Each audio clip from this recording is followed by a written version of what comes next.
13টি বছর কোনো অপরাধ নেই, কোনো দোষ নেই, জেল খাটিয়ে জেলখানায় শুধু রাখা হয় নাই, ছেড়ে রাখা হয়েছে, নির্যাতন করা হয়েছে। বাংলাদেশের ইতিহাসে রেকর্ড সংখ্যক পরিমাণ সময় 56 দিন একটানা তাকে রিমান্ডে নেওয়া হয়েছে।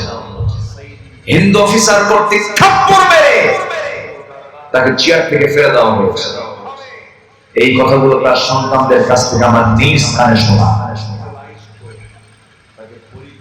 ধরে ধরে ধরে ধরলে আল্লাহ, ধরলে আল্লাহ ছাড়ে। কই আলেমরা পালালো? কোন আলেম তো পালায় নাই। যারা বলেছিল আমাদের বিরুদ্ধে, যারা বলেছিল আমরা নাকি পাকিস্তানি রাজাকার, কোন রাজাকার, পাকিস্তানের রাজাকার কেউ পাকিস্তানে যায় না, কিন্তু যারা ভারতীয় রাজাকার সব ভারতে গিয়ে বসে আছে। তাহলে রাজাকার মূলত সত্যবাদী রাজাকার কারা? যারা ভারতীয় রাজাকার। শেষ করে দিন, কথা অনেক আছে, 12টা বাজে, কোন সমস্যা নাই তো? জোরে বলি ইনশাআল্লাহ, জোরে বলি ইনশাআল্লাহ। আলেমরা পালায়? আলেমরা পালাইছে কখনো? তোমাদের এই দেশ থেকে পালিয়ে গেছে কেউ? আলেমরা পালায়। 2009 সাল আমার জীবনের প্রথম হজের সফর। আল্লামা সাঈদী রাহিমাহুল্লাহ তিনিও তার শেষ হজের সফরটা তার হয়েছিল 2009 সাল। উনি হজে গেলেন, ওনাকে প্রশ্ন করা হলো, দেশের ট্রাইব্যুনাল গঠন হয়েছে, আপনার দেশে না যাওয়াই ভালো হবে, আপনি যে কোনো একটা দেশের নাগরিকত্ব নিয়ে আপনি বাইরে থেকে যান। ওনার নাগরিকত্ব পেতে কি খুব কষ্ট হতো? বাইরের কোন রাষ্ট্রে তাকে থাকার জন্য কি অসুবিধা হতো না? তিনি কোন বাইরের নাগরিকত্ব নেন। তিনি বলেছেন অসম্ভব, আমার কর্মী ছেড়ে আমি নেবে কখনো পালায় থাকতে পারি না। আমার দেশ, আমার মাটি আমার জীবনের চাইতে বেশি প্রিয়। আমি আমার মাতৃভূমি, আমার বাংলাদেশে ফেরত যেতে চাই। ফেরত এসেছে। উনি জানতেন গ্রেফতার হবে, ফিরেছেন। আলেমরা পালায়। হাসিনা কি করছে? আচ্ছা, সন্তানদের ধুয়ে যদি বাপ পালে, ওটা কি যোগ্য বাবা? যোগ্য বাবা? বাবার দায়িত্ব তো পালানো নয়, বাবার দায়িত্ব হলো সন্তানদের পাহারা দেওয়া। রাষ্ট্রপ্রধানদের দায়িত্ব হলো রাষ্ট্রের জনগণকে পাহারা দেওয়া। আর কি বলবো, বলার কিছু নাই। এই দেশকে এই কত রকম ভালোবাসে, এটা হিস্ট্রি তালাশ করবে। সম্মানিত ভাইরা, ওই পরিবারের যে সন্তানগুলো, আওলাদগুলো সব বিয়ে করেছে ইউরোপ আমেরিকা। দেশের ঋণ হলো 18 লক্ষ কোটি টাকা। এই দেশের এখন প্রেজেন্ট ঋণ হচ্ছে 18 লক্ষ কোটি টাকা ঋণ। তার 11 লক্ষ কোটি টাকা তারা নিজেরাই দেশ থেকে পাচার করেছে। শুধু চোর নয়, মহা চোর। শুধু ডাকাত নয়, মহা ডাকাত। সম্মানিত ভাই, কিন্তু ঈমান নামক দৌলত যদি থাকতো, এগুলো হতো না। সমস্যা হলো ঈমানের। সমস্যা কি বলেন তো? সমস্যা কোথায়? ঈমান। আমার ঈমানটা ভালো করে আনবো তো নাকি? আমরা সবাই ভালো করে ঈমান আনবো তো? قُلْ لَوْ كَانَ الْبَحْرُ مِدَادًا لِكَلِمَاتِ رَبِّي لَنَفِدَ الْبَحْرُ قَبْلَ أَن تَنفَدَ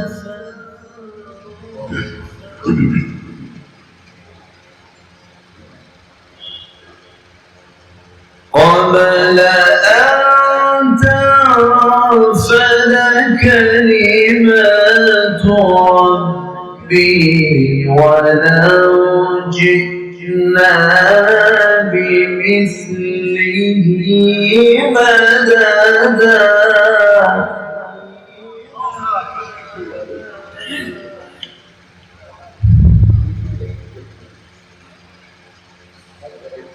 قل إنما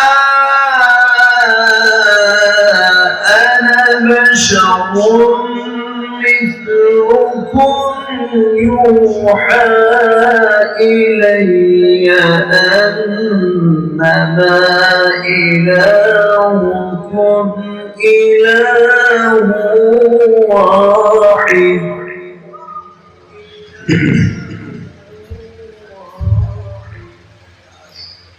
فمن كان يرجو لقاء ربه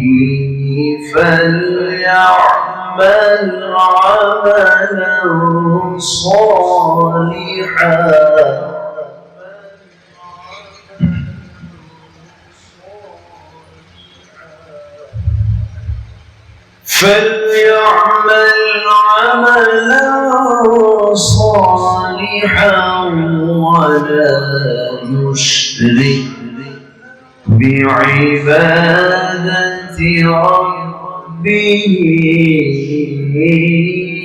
أحدا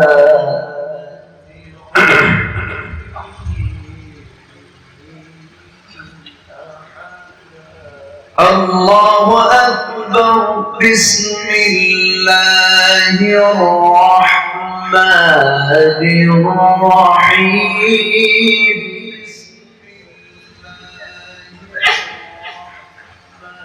إن الله وملائكته يصلون على النبي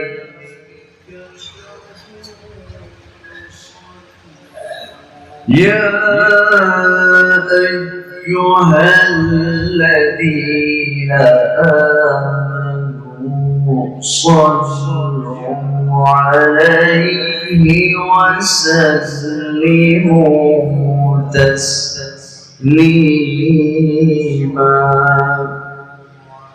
اللهم صل على محمد وعلى آل محمد كما صليت على إبراهيم وعلى آل إبراهيم إنك حميد مجيد اللهم بارك على محمد وعلى آل محمد كما باركت على إبراهيم وعلى آل إبراهيم إنك حميد مجيد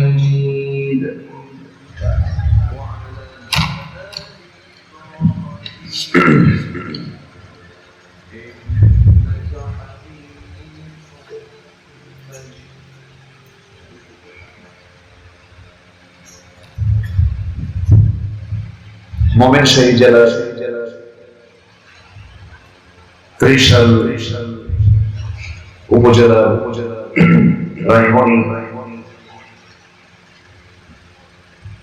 ওলামা পরিষদ ইসলামী কমিটি কর্তৃক আয়োজিত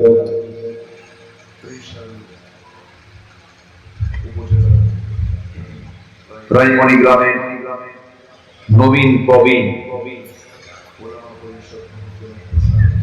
ওলামা হুফাজদের সম্মাননা পাবলিক প্রদান উপলক্ষে আয়োজিত আজকের এই ইসলামী মহাসম্মেলন 2024 মহৎ আয়োজনের সম্মানিত সুযোগ্য সভাপতি আজকের প্রোগ্রামের পরে সাহেব সাদর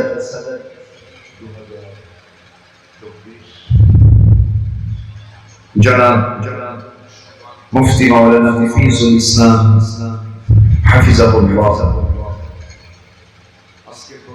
কথা বলেছেন আমার পূর্বে নন্দিত আলমিনী খ্যাতনামা মুফাসসির কোরআন আমার প্রিয় ভাই মুহতারাম মাওলানা ইলিয়াসুর রহমান জিহাদি হাফিজাহুল্লাহ, উপস্থিত হাজারাত উলামায়ে কেরাম, ফদলায়ে ইজ্জাত, সুশীল সমাজ, জাতির শ্রেষ্ঠ সন্তান, শিক্ষক মণ্ডলী, জাতির বিবেক, সাংবাদিক বৃন্দ, সামনে উপস্থিত দূরে কাছে বিভিন্ন স্থান থেকে ছুটে আসা কালেমার ঝান্ডাবাহী, তাওহীদের পতাকাবাহী, দ্বীন ইসলামের নরসাদুল বীর মুজাহিদ, প্রাণ প্রিয় সম্মানিত দ্বীনি ভাইরা, আড়ালে বসে আছেন শ্রদ্ধেয়া সম্মানিত মা বোনেরা। আলোচনার সূচনায় আনুষ্ঠানিকতার মধ্য দিয়ে আমার পক্ষ থেকে আবারও দিল খোলা সালাম, আসসালামু আলাইকুম ওয়া রাহমাতুল্লাহি ওয়া বারাকাতুহু। সবাই কেমন আছেন? আমাকে প্রশ্ন করলেন, আল্লাহ তাআলা আমাকে আপনার মতোই আপনার কাতারেই রেখেছেন। বলছি আলহামদুলিল্লাহ। সারাদিনে সকল কাজের ক্লান্তি শেষে, কাজ শেষে ক্লান্তময় ঘরমুক্ত দেহকে একটু স্বস্তি দেওয়ার জন্য আমরা যখন ধীরে ধীরে বিছানার দিকে চলে যাব, ঠিক সেই মুহূর্তে আমরা বসে আছি কোরআনের টানে, জান্নাতের বাগানে। যে আল্লাহ তাআলা আমাকে আপনাকে এমন সুন্দর বরকতময় জায়গায় আসার বসার তৌফিক দিলেন, কালিমাতুশ শুকর আদায় করি মুহাব্বাতান, জোরালো কণ্ঠে বলে উঠছি আলহামদুলিল্লাহ। আবার বলছি আলহামদুলিল্লাহ। চিৎকার করে বলছি আল্লাহুম্মা ইন্নী আসআলুকা আল-হুদা ওয়াত-তুকা ওয়াল-আফাফা ওয়াল-গিনা। সবাই বলি আল্লাহুম্মা লাকা আসলামতু ওয়া বিকা আমানতু ওয়া আলাইকা তাওয়াক্কালতু ওয়া ইলাইকা আনাবতু। সবাই বলি আল্লাহুম্মা আ'ইন্নি আলা যিকরিকা ওয়া শুকরিকা ওয়া হুসনি ইবাদাতিকা। আমরা আল্লাহ তাআলা শুকর আদায় করে নিলাম।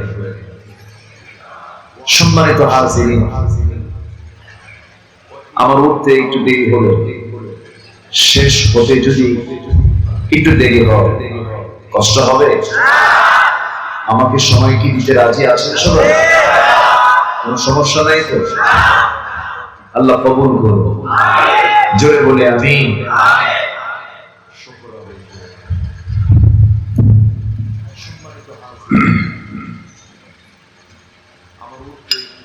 সম্মানিত হাজির, আমরা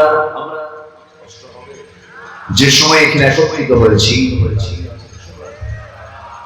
গোটা পৃথিবীতে 800 কোটি মানুষের বসবাস। গোটা পৃথিবী মোট জনগোষ্ঠী প্রতি 4 জনে 1 জন মুসলমান। গোটা পৃথিবী 2 শতাধিক রাষ্ট্রের 56টি রাষ্ট্র হচ্ছে মুসলিম রাষ্ট্র। গোটা পৃথিবী প্রাকৃতিক খনিজ সম্পদের অধিকাংশই মুসলমানদের নিয়ন্ত্রণে। আলহামদুলিল্লাহ। গোটা পৃথিবীতে ধর্মের দিক থেকে বৌদ্ধ ধর্মের সংখ্যা নাম্বার 1, দ্বিতীয় নম্বরে হলো খ্রিস্টান, তৃতীয় নম্বরে আছে হলো মুসলমানদের জনসংখ্যার দিক থেকে মুসলমানরা হলো তৃতীয় নম্বরে। গোটা পৃথিবীতে এখন প্রেজেন্ট ওয়ার্ল্ডে 180 কোটি মুসলমান। সংখ্যা কি কম? সে আয়াতের তুলনায় কিন্তু সংখ্যা অনেক বেশি। ইয়াকুম মিনকুম 20 সাবিরুন ইয়াগলিবু মিআতাইন। তাহলে সংখ্যার দিকে কিন্তু আমরা কম নই, অনেক সংখ্যা। সম্পদের দিক থেকে কিন্তু আমরা কম নই, অনেক সম্পদ। দেশের দিক থেকেও কিন্তু আমরা কম নই, অনেকগুলো দেশ আমাদের হাতে। এত কিছু থাকার পরেও গোটা পৃথিবীতে যদি আমরা বলি সবচেয়ে বেশি মার খাচ্ছে যে জাতি, সে জাতির নাম কি? সে জাতির নাম কি বলেন? মুসলমান। মুসলমানদের প্রথম কেবলা, যে কেবলাকে আমরা জানি, সেই মসজিদের নাম হলো বাইতুল আকসা, কোরআনের ভাষায় বাইতুল মুকাদ্দাস। সেটাও আজকে অবরুদ্ধ করে রাখা হয়েছে। যেখানেই মুসলমান সেখানেই ষড়যন্ত্র।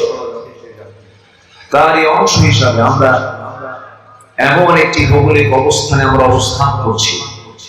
আমার দেশ এমন একটি পৃথিবীর এমন একটা ভূখণ্ডে আমরা মানচিত্রে দেখতে পাই যার চতুর্পাশে হলো অন্য ধর্মের মানুষের সংখ্যা কম না বেশি?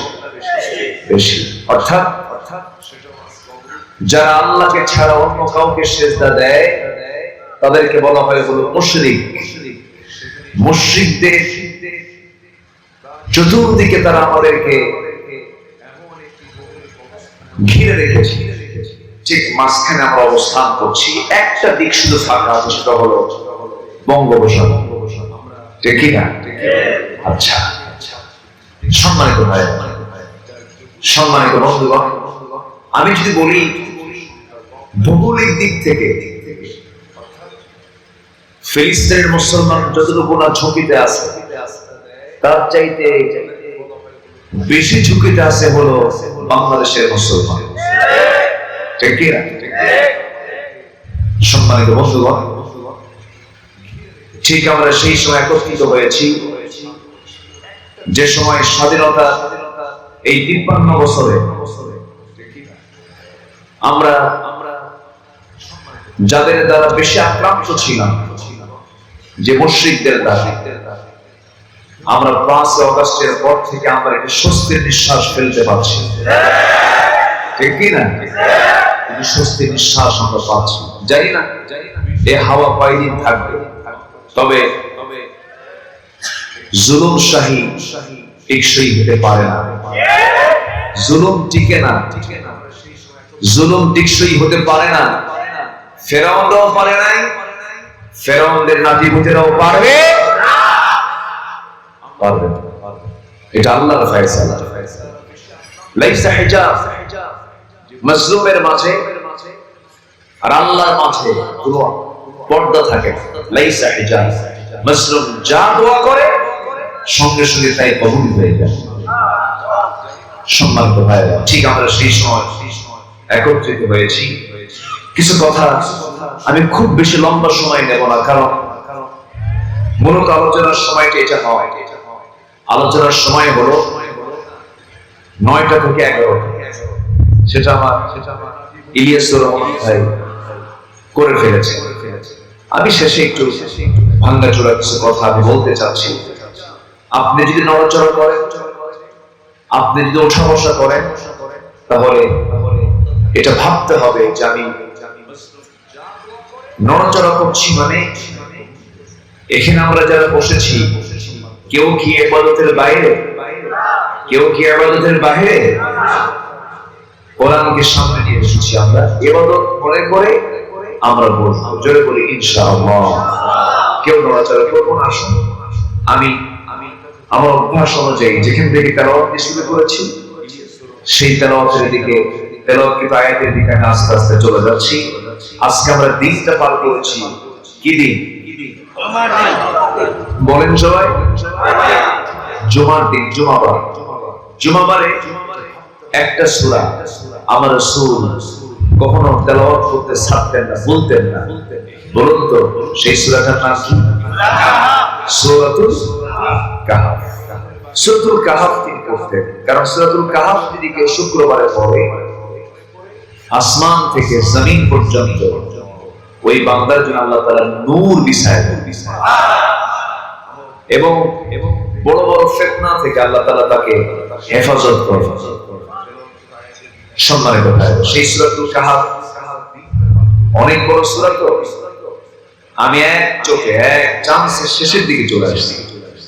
শেষ দিকে আমি কয়েকটা আয়াত আমি তেলাওয়াত করেছি। আল্লাহ তাআলা এর ভিতরে তার শ্রেষ্ঠত্ব, তার নবীর পরিচয় এবং সেই মহান রবের সঙ্গে বান্দার সাক্ষাতে কি কি মাধ্যম হতে পারে, আল্লাহ তাআলা বান্দার সঙ্গে সাক্ষাৎ করবেন জান্নাতের মধ্যে, কোন কোন কাজগুলো করে আসে আল্লাহ তাআলা তা এখানে স্পষ্ট করেছেন। সম্মানিত ভাই, আসুন আমরা ধীরে ধীরে আলোচনার দিকে চলে যাই। আজকের এই প্রযুক্তির যুগে, এই অনলাইনের যুগে বেফাস কথা বলার কোনো সুযোগ নাই। কিরামুল কাতিবিন তো আছে, এরাও কিরামুল কাতিবিন কম, বুঝলেন? আমাদের হিসাব করে কথাবার্তা বলতে হবে। সম্মানিত ভাই, এরপরেও তো জবাব দিতে হবে একদিন কার কাছে? লিমা তাকুলুনা মা লা তাফআলুন। কথার ব্যাপারে ওয়াকুলু লিন-নাসি হুসনা, কথার ব্যাপারে বহু কথা, বহু আয়াত আল্লাহ তাআলা কোরআনে বলে দিয়েছে।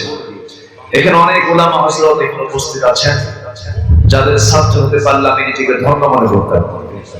আমি সরাসরি আলোচনার দিকে আস্তে আস্তে চলে যাচ্ছি। সূরাটার নাম যেন কি বলেছি বলুন তো? কাহফ। কাহফ মানে হলো কেভ, গুহা। আসহাবে কাহফ মানে গুহাবাসী। কোন গুহাবাসী? যে গুহাবাসী আল্লাহকে বিশ্বাস করতে গিয়ে হিজরত করেছিল, বাড়িঘর ছেড়ে দিয়ে তারা এক দেশ থেকে আরেক দেশে পাড়ি জমিয়েছিলেন। আল্লাহ তাআলা তাদেরকে থাকার ব্যবস্থা করে দিয়েছিলেন একটা গুহার ভিতরে। সাথে ছিল, তাদের সফর সঙ্গী ছিল একটা জন্তু, কুকুর ছিল। এই কুকুর সহ আজও তারা সেই গুহার মধ্যে শুয়ে আছে এবং কিয়ামত পর্যন্ত আল্লাহ তাআলা তাদের সিকিউরিটি নিশ্চিত করে দিয়েছেন। জোরে বলে সুবহানাল্লাহ। এই ইতিহাস আমার জানার উদ্দেশ্য নয়, জাস্ট একটা সংক্ষিপ্ত একটা পরিচয় আমি আসহাবে কাহফের দিলাম। তারা ছিলেন ঈমানদার। তারা কি ছিলেন? ঈমানদার। ঈমানদারের সিকিউরিটি নিশ্চয়তা দিবেন, তার শারীরিক সিকিউরিটি নিশ্চয়তা দিবেন একমাত্র কে? আল্লাহ। আল্লাহ রাব্বুল আলামিন সূরাতুল কাহফ শেষের দিকে সুন্দর করে শর্ট করে বান্দাকে ডাক দিয়ে বলছেন, বান্দা দুটো আমল করবে, আমি তোকে এক নাম্বার জান্নাত দিয়ে দেব। কয়টা আমল করবে? দুইটা আমল। আল্লাহ রাব্বুল আলামিন সুন্দর করে বলছেন, ইন্নাল্লাযীনা আমানু ওয়া আমিলুস সালিহাতি কানাত লাহুম জান্নাতুল ফিরদাউসি নুজুলা খালিদিনা ফিহা লা ইয়াবগুনা আনহা হিওয়ালা। জোরে বলুন আল্লাহু আকবার। নিঃসন্দেহে ঈমান আনবে, নেক আমল করবে, এই দুইটা কাজের বিনিময়ে হলো আল্লাহ রাব্বুল আলামিন নিজে ওয়াদা করে বলছেন, আমি তাকে 2 নাম্বার নয়, 3 নাম্বার নয়, 4 নাম্বার নয়, 5 নাম্বার নয়, আমি তাকে 1 নাম্বার জান্নাত, জান্নাতুল ফিরদাউস আমি তার হাতে তুলে দেব। কয়টা কাজ? বল কয়টা কাজ? 2টা কাজ। হয়তো মনে মনে আমরা চিন্তা করছি, হুজুর এই 2টা কাজ তো আমরা করেই ফেলেছি, ঈমান এনেছি, আমলে সালেহ করি, নেক আমল করি, তাহলে আমরা জান্নাত তো পাবো। কিন্তু দুইটা আমল যে কত বড় বিষয়, ঈমান তো সংক্ষিপ্ত কোনো বিষয়ের নাম নয়। ঈমান এমন একটি বিষয়ের নাম, একজন ঈমানদার আখিরের জামানার এমন একটা সময় আমরা উপস্থিত হতে দেখব, হয়তো চলে আসছে, ইউসবিহু মুমিনান ওয়া ইউমসি কাফিরান। আখিরের জামানায় এমন একটা সময় আসবে, সকাল বেলায় ঈমানদারের ঈমান থাকবে, বিকাল বেলা সেই ঈমানদার কাফের হয়ে যাবে। এমন চিত্র আজকের সমাজে আছে না নাই? আসতে বলবেন না, আছে না নাই? সকালে ঈমানদার, বিকেলে কি কাফের। ঈমানদার নামাজ পড়ে, আবার ঈমানদার সুদের অঙ্ক কষে। ঈমানদার নামাজ পড়ে, আবার সুদের কারবার করে। ঈমানদার 5 ওয়াক্ত নামাজে গিয়ে সিজদা দেয়, মানুষের তৈরি করা আইনকে বিশ্বাস করে। এমন ঈমানদার কি আমার দেশে নাই? আছে না নাই? সম্মানিত ভাই, সম্মানিত বন্ধুগণ, অনেকের কাছে ঈমান বিষয়টা ক্লিয়ার পাও। ঈমানটা কি? আমার দেশে কিছু কিছু লোকের নামই আছে ঈমান। আছে না? নাম কি? ঈমান। নাম হলো ঈমান আলী। এক ওয়াক্ত নামাজ পড়ে না, নাম হলো ঈমান আলী। আলেমদের বিরুদ্ধে কথা বলে, নাম হলো ঈমান আলী। ঘুষের কারবার করে, নাম হলো ঈমান আলী। ওজনে কম দেয়। আমার বন্ধুগণ, নবীর বড়াই করে বান্দা কখনো জান্নাত পাবে না, বংশের বড়াই করে বান্দা কখনো জান্নাত পাবে না। মহান রব্বুল আলামিন এই বিষয়ের একটাকে সুন্দর করে বলছেন, ইন্না খালাকনাকুম মিন যাকারিন ওয়া উনসা ওয়া জাআলনাকুম শুউবান ওয়া ক্বাবাইলা লিতাআরাফু ইন্না আকরামাকুম ইনদাল্লাহি আতকাকুম। আমি তোমাদেরকে এক নর এবং এক নারী থেকে সৃজন করেছি, এরপরে বহু মানুষ পৃথিবীতে আমি ছড়িয়ে দিয়েছি, বিভিন্ন গোত্র গোত্রে ভাগ করে দিয়েছি, ভাষা দিয়েছি, বর্ণ দিয়েছি। তবে তোমরা জেনে রেখে দিও, এই সমস্ত বান্দার ভিতরে আমার কাছে সম্মানিত বান্দা সেই বান্দা যে বান্দাটা আমি আল্লাহ আমাকে সবচাইতে বেশি ভয় করে। আমার বন্ধুগণ, যার 4টা জিনিস ঠিক থেকে যাবে সে জান্নাত পেয়ে যাবে। ঈমান থাকতে হবে, ইসলাম থাকতে হবে, আমল থাকতে হবে, তাকওয়া থাকতে হবে। ইসলাম আছে ঈমান নেই হবে না, ঈমান আছে ইসলাম নেই তাও হবে না। আবার আমল নেই, ঈমান আছে ইসলাম আছে কিন্তু আমল নেই তাও হবে না, তাকওয়া নাই তাও হবে না। ঈমান মূল একটা বিষয় না। ঈমান এনেছি, ইসলাম থেকে মানলাম না, এটা আমার ঈমান আনা হলো না। অনেক ব্যাখ্যা দিতে নিয়ে বলেছেন, ঈমান এবং ইসলামটা হলো বীজ আর গাছের মতো। আগে বীজ না আগে গাছ? বলেন, আগে বীজ না আগে গাছ? আগে বীজ, এরপরে গাছ। বীজ যদি ভালো হয় গাছ ভালো হবে, বীজ যদি খারাপ জাতের হয় তাহলে গাছটাও ভালো জাতের হবে না, ভালো হবে না। এই জন্য যার ঈমানটা মজবুত হয়ে যাবে তার গাছটাও মজবুত হয়ে যাবে। ঈমানটা শিরক মুক্ত করতে হবে, কুফর মুক্ত করতে হবে। আল্লাহ রাব্বুল আলামিন বান্দাকে বলছেন, বান্দা শিরক মুক্ত জীবন গড়ে আমার কাছে চলে আয়, শিরক ব্যতীত আমার কাছে চলে আয়।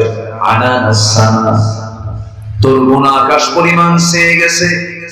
বিকরাবিল আরদিল খাতায়া, গোটা জমিন গুনাহে ভরে গেছে, কোনো প্রবলেম নেই, তুই আমার কাছে শিরক মুক্তি মাননে হাজির হয়ে যা।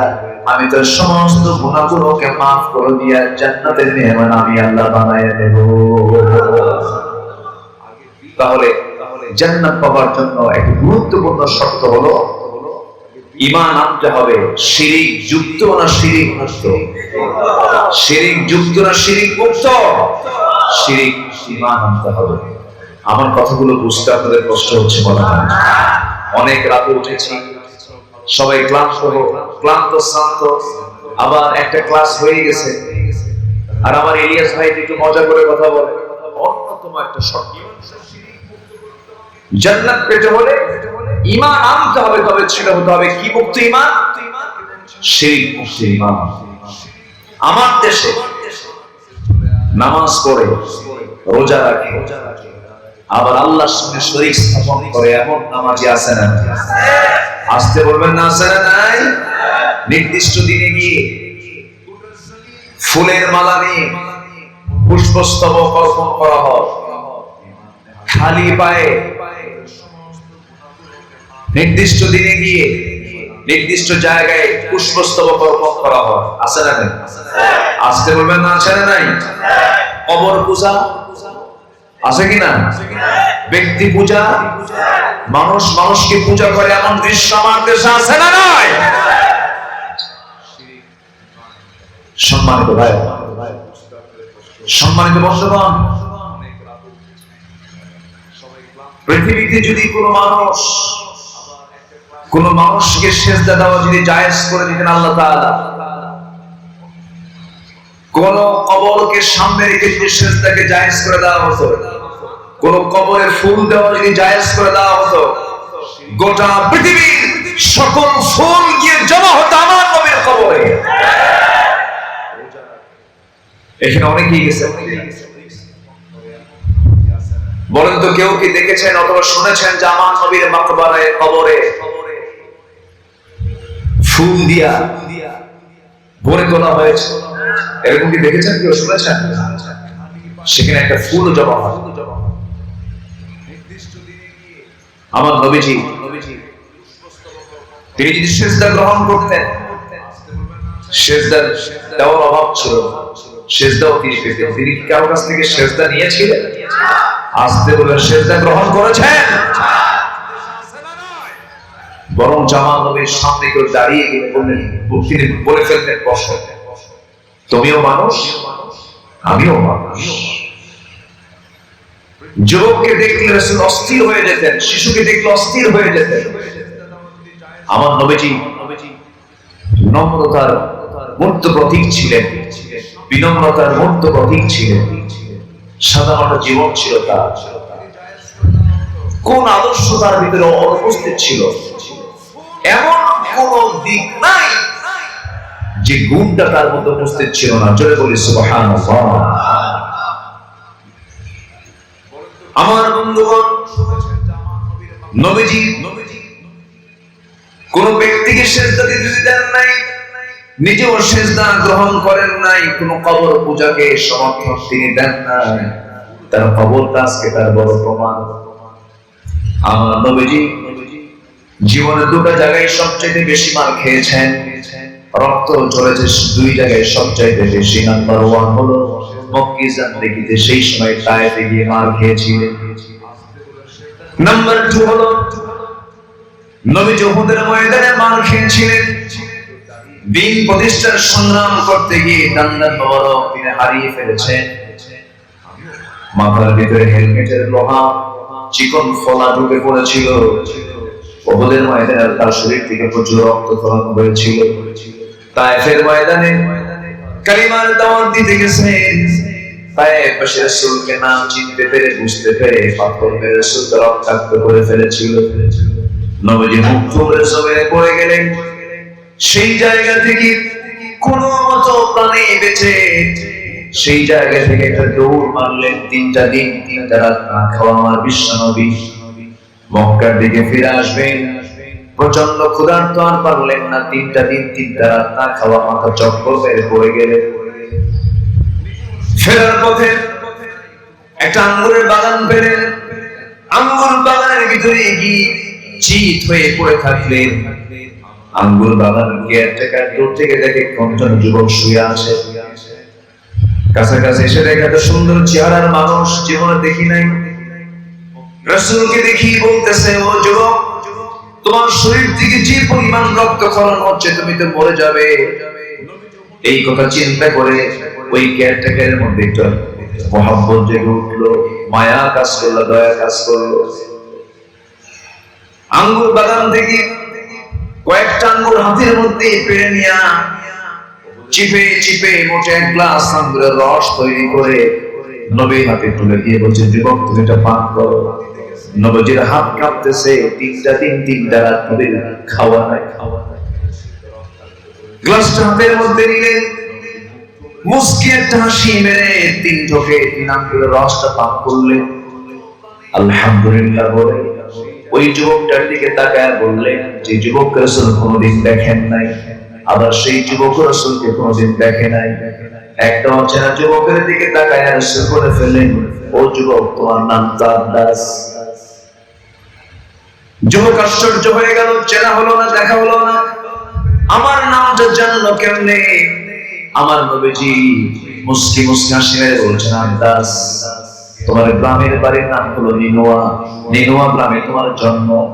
এবার বলতেছে, আমার নাম আব্বাস, আমার গ্রামের নাম নিনোয়া, তোমাকে এই সংবাদগুলো কে দিল? রাসূল বলছেন, শুধু এতটুকু জানি না, তুমি যে গ্রামে জন্ম নিয়েছো সেই গ্রামে জন্ম নিয়েছেন আল্লাহর পয়গম্বর ইউনূস আলাইহিস সালাতু ওয়াস সালাম। আর আশ্চর্য হয়ে গেল, আশ্চর্য হয়ে এবার জিজ্ঞাসা করতেছি, আমার গ্রামের নাম নিনোয়া, আবার সেই গ্রামে আল্লাহর নবীর জন্ম, সেই নবীর নামটা তোমাকে শেখালো কে, জানালো কে? এবার নবীজি মুস্কি হাসি মেরে বলছে, যুবক আব্বাস, একজন নবীর কাছে তো আরেকজন নবীর খবর থাকতেই পারে। কে জানায় দিয়েছে? গায়েবের মালিক কে? রাসূল। রাসূল গায়েবের মালিক। আমার দেশে কিছু দরবারের পীররাও গায়েবের মালিক। এখানেই কথা, এখানেই ঈমান, এখানে কি ঈমান। কথা বলবো, সময় দিবেন তো সবাই? রাজি আছেন তো সবাই? রাসূল গায়েব জানে না, আর আমার দেশে ন্যাংটা বাবা গায়েব জানে।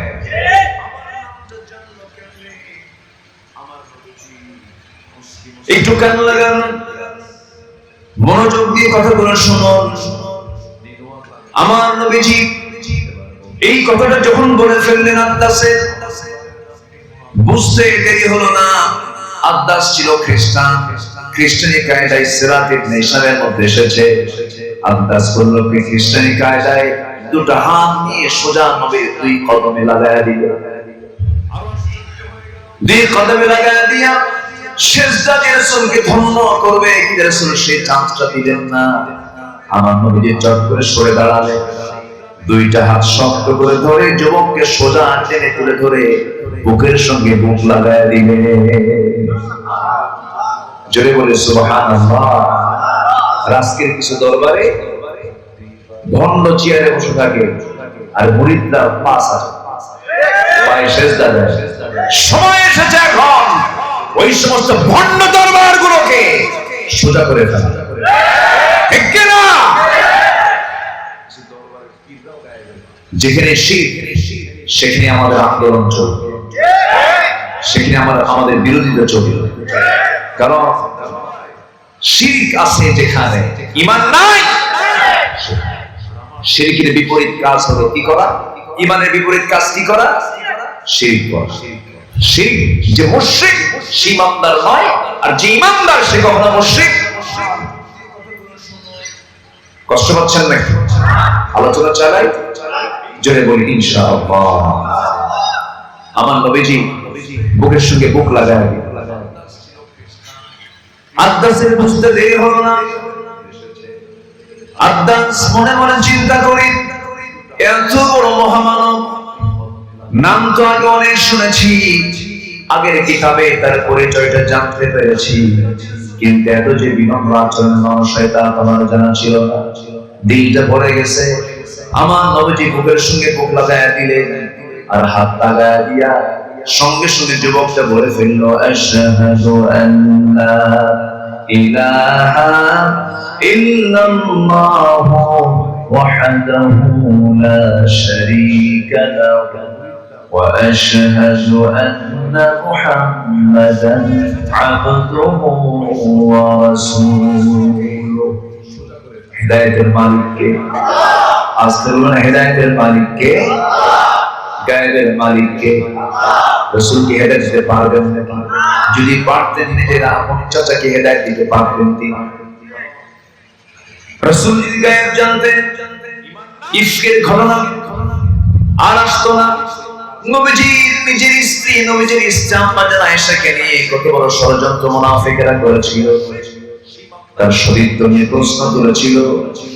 সতীত্বের প্রশ্ন যখন তোলা হলো রাসূল তো গায়েব জানতেন না। রাসূল শুনে শুধু বললেন আয়েশা কি যেন কথা আমার কানে আসলো, এই কথা যেহেতু আমার কানে এসেছে তোমার সতীত্ব নিয়ে প্রশ্ন করেছে, আল্লাহর ফয়সালা না আসা পর্যন্ত তুমি তোমার বাবার বাড়ি চলে যাও। এখানে আলেম ওলামা আছেন, লম্বা কথা বলবো কখন সময় তো কম, বলবো। ইফকের ঘটনা হলো আমার নবীজি কোনিয়া অভিযান থেকে ফিরে আসতেছিলেন মদিনার দিকে। আমার নবীজি শুধু সাধারণ সফর নয়, জিহাদের মতো কণ্ঠকে ময়দানে বউকে সাথে নিয়ে চলে গেছেন। কারণ বউটা হলো ইমানের পাহারাদার। বউ কিসের পাহারাদার? রাসূল জীবনে হজ করেছেন কয়বার? একবার। সেখানে বউ ছিল কি ছিল না? নবীজির ম্যাক্সিমাম সফরে স্ত্রীকে সঙ্গে নিয়ে চলেছেন নহদের মতো কণ্ঠকে যুদ্ধের ময়দান। নবীজি বউ ছাড়েন নাই।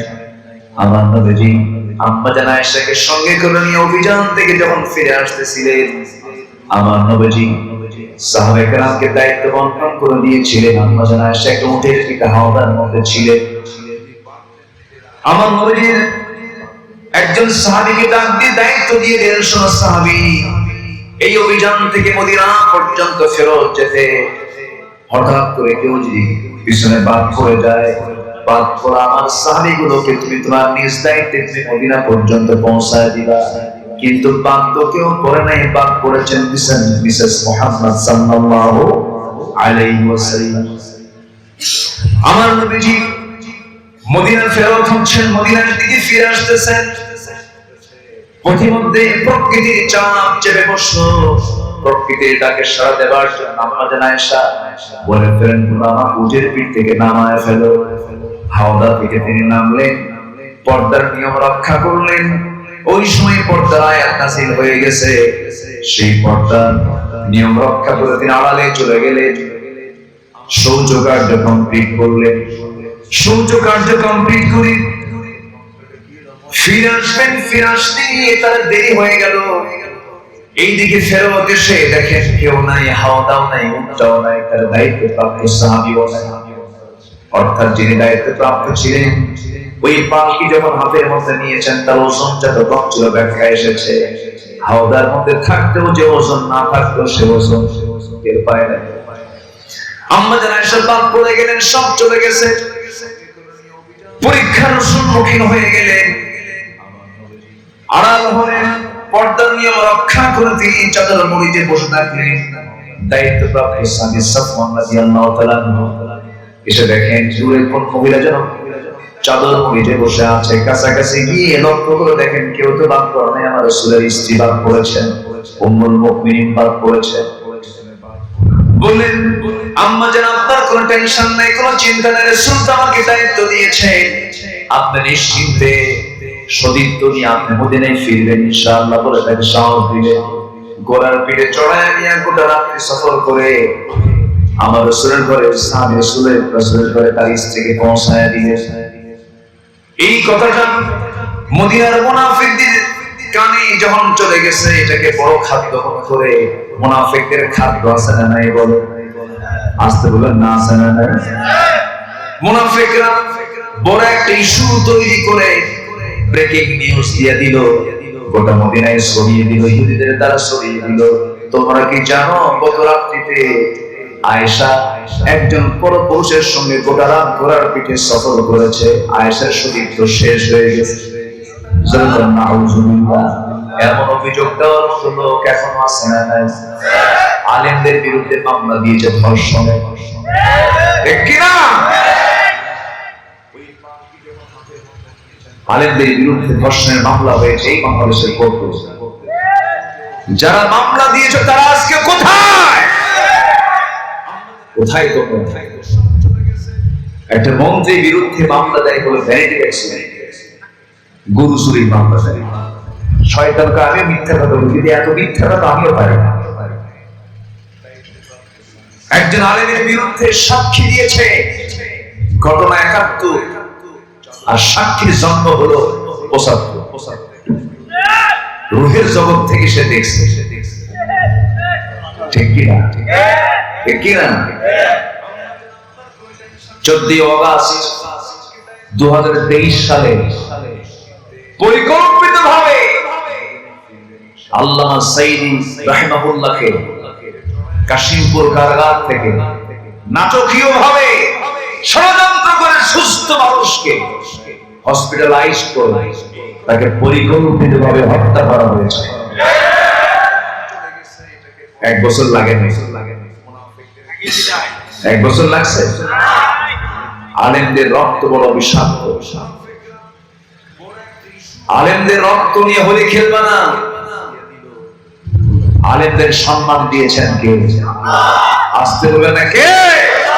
সূরাতুল ফাতির করে দেখো তোমরা, ইন্নামা ইয়াশাল্লাহ মিন ইবাদিহি উলামা। বান্দার মধ্যে একমাত্র উলামারাই আল্লাহকে সবচেয়ে বেশি ভয় করে। তবে হ্যাঁ, যারা আলেম হবে তাদের বিপদ কম হবে না বেশি হবে? আসতে বলবেন কম হবে না বেশি হবে? এই পৃথিবীতে সবচেয়ে বেশি বিপদগ্রস্ত ছিলেন কারা? নবী। 1 নাম্বার কারা? নবী। তাহলে সবচেয়ে দামি মানুষ কারা? আর সবচেয়ে বিপদগ্রস্ত কারা? আশাদ্দুন নাস বালাউল আম্বিয়া সুম্মাল আমসাল ফালা। বালা মুসিবত তাকে স্পর্শ করে বেশি যার ঈমান যত মজবুত বেশি। যার ঈমান যত মজবুত তার বালা মুসিবত তত বেশি। 13টি বছর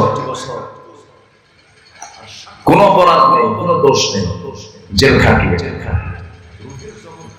জেলখানায় শুধু রাখা হয় নাই, ছেড়ে রাখা হয়েছে, নির্যাতন করা হয়েছে। বাংলাদেশের ইতিহাসে রেকর্ড সংখ্যক পরিমাণ সময় 56 দিন একটানা তাকে রিমান্ডে নেওয়া হয়েছে। হিন্দু অফিসার কর্তৃক থাপ্পড় মেরে তাকে চেয়ার থেকে ফেলে দেওয়া হয়েছে। এই কথাগুলো তার সন্তানদের কাছ থেকে আমার নিজ কানে শোনা। ধরে ধরে ধরে ধরলে আল্লাহ, ধরলে আল্লাহ। কই আলেমরা পালালো? কোন আলেম তো পালায় নাই। যারা বলেছিল আমাদের বিরুদ্ধে, যারা বলেছিল আমরা নাকি পাকিস্তানি রাজাকার, কোন রাজাকার, পাকিস্তানের রাজাকার কেউ পাকিস্তানে যায় না। কিন্তু যারা ভারতীয় রাজাকার সব ভারতে গিয়ে বসে আছে। তাহলে রাজাকার মূলত সত্যবাদী রাজাকার কারা? যারা ভারতীয় রাজাকার। শেষ করে দিন, কথা অনেক আছে, 12টা বাজে, কোন সমস্যা নাই তো? জোরে বলি ইনশাআল্লাহ, জোরে বলি ইনশাআল্লাহ। আলেমরা পালায়? আলেমরা পালাইছে কখনো? তোমাদের এই দেশ থেকে পালিয়ে গেছে কেউ? আলেমরা পালায়। 2009 সাল আমার জীবনের প্রথম হজের সফর। আল্লামা সাইদি রাহিমাহুল্লাহ তিনিও তার শেষ হজের সফরটা তার হয়েছিল 2009 সাল। উনি হজে গেলেন, ওনাকে প্রশ্ন করা হলো, দেশের ট্রাইব্যুনাল গঠন হয়েছে, আপনার দেশে না যাওয়াই ভালো হবে। আপনি যে কোনো একটা দেশের নাগরিকত্ব নিয়ে আপনি বাইরে থেকে যান। ওনার নাগরিকত্ব পেতে কি খুব কষ্ট হতো? বাইরের কোন রাষ্ট্রে তাকে থাকার জন্য কি অসুবিধা হতো না? তিনি কোন বাইরের নাগরিকত্ব নেন। তিনি বলেছেন অসম্ভব, আমার কর্মী ছেড়ে আমি নেবে কখনো পালায় থাকতে পারি না। আমার দেশ, আমার মাটি আমার জীবনের চাইতে বেশি প্রিয়। আমি আমার মাতৃভূমি, আমার বাংলাদেশে ফেরত যেতে চাই। ফেরত এসেছে। উনি জানতেন গ্রেফতার হবে, ফিরেছেন। আলেমরা পালায়। হাসিনা কি করছে? আচ্ছা, সন্তানদের ধুয়ে যদি বাপ পালো, ওটা কি যোগ্য বাবা? যোগ্য বাবা? বাবার দায়িত্ব তো পালানো নয়, বাবার দায়িত্ব হলো সন্তানদের পাহারা দেওয়া। রাষ্ট্রপ্রধানদের দায়িত্ব হলো রাষ্ট্রের জনগণকে পাহারা দেওয়া। আর কি বলবো, বলার কিছু নাই। এই দেশকে কে কত রকম ভালোবাসে একটু হিস্ট্রি তালাশ করবে। সম্মানিত ভাইরা, ওই পরিবারের যে সন্তানগুলো, আওলাদগুলো সব বিয়ে করেছে ইউরোপ আমেরিকা। দেশের ঋণ হলো 18 লক্ষ কোটি টাকা। এই দেশের এখন প্রেজেন্ট ঋণ হচ্ছে 18 লক্ষ কোটি টাকা ঋণ। তার 11 লক্ষ কোটি টাকা তার নিজেরাই দেশ থেকে পাচার করেছে। শুধু চোর নয়, মহা চোর। শুধু ডাকাত নয়, মহা ডাকাত। সম্মানিত ভাই, কিন্তু ঈমান নামক দৌলত যদি থাকতো, এগুলো হতো না। সমস্যা হলো ঈমানের। সমস্যা কি বলেন তো? সমস্যা কোথায়? ঈমান। আমার ঈমানটা ভালো করে আনবো তো নাকি?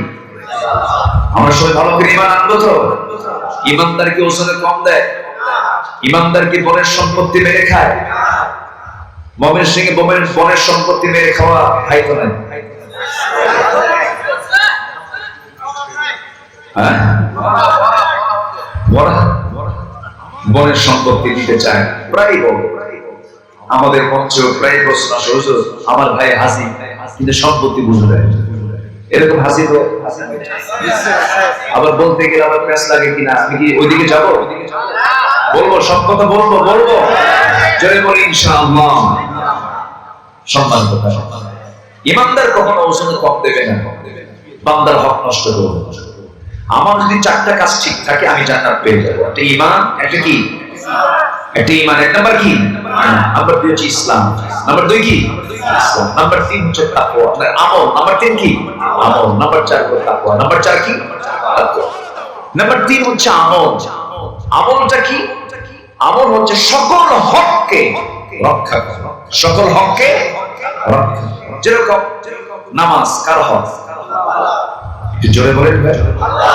নড়াচড়া হচ্ছে কিন্তু আপনার মনে হয় একটু মনোযোগিতার কমতে মনে হচ্ছে। 1 নাম্বার হক নামাজ। এটা কার হক? যাকাত কার হক? হ্যাঁ, যাকাত কার হক? বরকত পাবিছে তো ব্রেন কাজ করতেছে না। যাকাত কিন্তু আল্লাহর হক। যাকাত কার হক? وفي أموالهم حق للسائل والمحروم। যাকাত হচ্ছে বান্দার হক। এই ছেলে, এই ভাই পূজা একটু বসে। যাকাত হলো আল্লাহর হক, এটা বান্দার হক। আর নামাজ হলো আল্লাহর। আমার দেশে যাকাত হিসাব হয় না, সুদ হিসাব হয়। বলেন কি হিসাব হয়? সুদ। যাকাতের কিন্তু কোনো হিসাব নাই। আমার দেশে নামাজি বেশি না বেনামাজি বেশি? আচ্ছা, নামাজি লোকের হিসাব বেশি না বেনামাজি লোকের হিসাব বেশি? বেনামাজ নাই, নামাজ নাই। নামাজ কোথায়? মসজিদ বেশি। আজকে এই বাংলাদেশে এখন মসজিদ কম না বেশি? মসজিদ বেশি, নামাজি কম। আমার বন্ধুগণ, আল্লাহ রাব্বুল আলামিন বান্দাকে একটা সুনির্দিষ্ট লক্ষ্য নিয়ে দুনিয়াতে পাঠিয়ে দিয়েছেন। সেই লক্ষ্যটা হলো বান্দা আমার যে হুকুম আহকাম গুলো আছে এটাকে ফলো করবে, এটাকে মেনে চলবে, ঈমানটা আনবে, ইসলামটা মেনে চলবে, আমলগুলো ভালোভাবে ঠিকঠাক মতো করবে, আমাকে ভয় করবে, আমি তোমাকে জান্নাত দিয়ে দেব। আল্লাহ সুন্দর করে এই কথাটাই শর্ট করে সূরা কাহফের শেষ দিকে বলছেন, ইন্নাল্লাযীনা আমানু ওয়া আমিলুস সালিহাতি কানাত লাহুম জান্নাতুল ফিরদাউসি নুজুলা খালিদিনা ফিহা লা ইয়াবগুনা আনহা হিওয়ালা। জোরে বলুন আল্লাহু আকবার। এমন জান্নাত তোমাকে দিব যে জান্নাত থেকে তোমাকে কখনো বের করে দেওয়া হবে না, যে জান্নাত তোমার কাছ থেকে কোনো বাজেয়াপ্ত করে দেওয়া হবে না, জান্নাতের আজীবন মালিকানা তুমি পেয়ে যাবে। এরপর আল্লাহ রাব্বুল আলামিন বান্দাকে বোঝানোর জন্য এবার বলছেন, রাসূল আপনি জানিয়ে দেন এই কিতাবটা কি, এই কিতাবের পরিচয়। সেকেন্ড তেলাওয়াত কিফায়াত আল্লাহ রাব্বুল আলামিন রাসূলকে বলছেন, রাসূল আপনি সবাইকে জানিয়ে দেন এই কিতাবটা কেমন কিতাব। قل لو كان البحر مدادا لكلمات ربي لنفد البحر قبل أن تنفد كلمات ربي ولو جئنا بمثله مددا الله أكبر। গোটা পৃথিবী অথই জলরাশি সমুদ্রের সমস্ত পানিগুলো যদি কালি বানানো হয়, আর গোটা পৃথিবী শুধু সুন্দরবন নয়, গোটা পৃথিবীর সমস্ত জঙ্গলের সমস্ত গাছগুলোকে যদি কলম বানানো হয়, পানি রূপী কালি দিয়া, গাছ রূপী কলম দিয়া যদি আল্লাহর কালিমার ব্যাখ্যা লেখা দিতে শুরু হয়ে যায়, এই কালামের ব্যাখ্যা লেখা দিতে শুরু হয়ে যায়, পানি রূপী কালিগুলো লিখতে লিখতে নিঃশেষ হয়ে যাবে, কলমগুলো লিখতে লিখতে মোটা হয়ে যাবে, কিন্তু আল্লাহর এই কালিমার ব্যাখ্যা লেখা কখনো শেষ করা যাবে না। জোরে বলে সুবহানাল্লাহ। এই কিতাব যে আল্লাহর কিতাব, এই যে আল্লাহর পক্ষ থেকে নাযিল হওয়া কিতাব, এর এক নাম্বার বলিষ্ঠ আয়াত হচ্ছে সূরা কাহফের এই আয়াতটা। জোরে বলে সুবহানাল্লাহ। আল্লাহ তাআলা এমন কিতাব আমাকে দিয়েছেন, আমরা তো ধন্য, বলি আলহামদুলিল্লাহ। এই কিতাব বান্দা থেকে দূরে রাখার জন্য শিক্ষা ডিপার্টমেন্ট এমন ভাবে সাজানো হয়েছিল, আল্লাহকে কেমনে ভোলা যায়, রাসূলকে কেমনে ভোলা যায়, ইসলাম বিদ্বেষী কেমনে হওয়া যায়, নাস্তিক কেমনে হওয়া যায়, সব আয়োজন তারা প্রস্তুত করেছিল। আমরা যুবকদের এই তারুণ্য, তরুণদের তারুণ্য দেখে আমরা খুব আনন্দিত। আজকে ছাত্ররা যা দেখিয়েছে, আমার কাছে মনে হয় সবগুলোর ভিতরে খালিদ বিন ওয়ালিদের রক্ত প্রবাহমান। আল্লাহু আকবার বলে। স্বরাষ্ট্রমন্ত্রীকে, সাবেক স্বরাষ্ট্রমন্ত্রীকে এক পুলিশ ভিডিও ক্লিপ দেখায় বলে, স্যার গুলি করি একটা মরে, কিন্তু একটা পড়ে আর বাকিগুলো যায় না, তারা আগায় আসে। যারা পিছপা হয় না, যারা পিঠ দেখাতে জানে না, তারাই হচ্ছে বিশ্বনবীর সাহাবীদের যোগ্য উত্তরসূরিরা।